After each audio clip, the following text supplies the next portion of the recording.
বিলোনিয়া ৩৫ মণ্ডলের ভারতীয় জনতা ওবিসি মোর্চার মণ্ডল কনভেনশন বুধবার দুপুর 2টা নাগাদ বিলোনিয়া হল চৌমুহনী সংলগ্ন আবুল কালাম আজাদ কমিউনিটি হলে অনুষ্ঠিত হয়। মণ্ডল কনভেনশন প্রদীপ প্রজ্বলন ও ভারত মাতার প্রতিকৃতিতে পুষ্পস্তবক অর্পণের মধ্য দিয়ে শুরু হয় কনভেনশন। ওবিসি মোর্চার আয়োজিত কনভেনশনে স্বাগত ভাষণ রাখেন ৩৫ মণ্ডলের ওবিসি মোর্চার মণ্ডল সভাপতি রকি পাল। স্বাগত ভাষণের পর কনভেনশনে উপস্থিত নেতৃত্বরা আলোচনা রাখতে গিয়ে সংগঠনকে মজবুত শক্তিশালী করার লক্ষ্যে সাংগঠনিক বিষয়ের উপর বিস্তারিতভাবে আলোচনা করেন।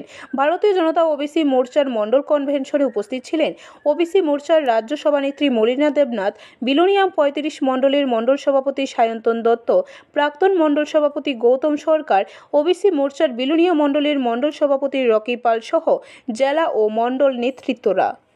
আমাদের সরকার যে লক্ষ্যমাত্রা নিয়ে এগিয়ে যাচ্ছে, বিশেষ করে গ্রামের প্রত্যন্ত এলাকার লোকজনের উন্নয়নের জন্য স্বাস্থ্য থেকে শুরু করে শিক্ষা সর্বত্র ক্ষেত্রে আমাদের সরকার দলমত নির্বিশেষে যে প্রয়াস চালিয়ে যাচ্ছে, তারই ফলস্বরূপ আপনারা দেখতে পেয়েছেন যে 2018-র পর 2023-ও আমরা জয়লাভ করেছি।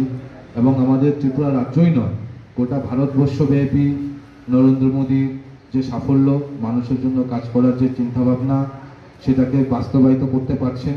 ব্যুরো রিপোর্ট, খবর ত্রিপুরা।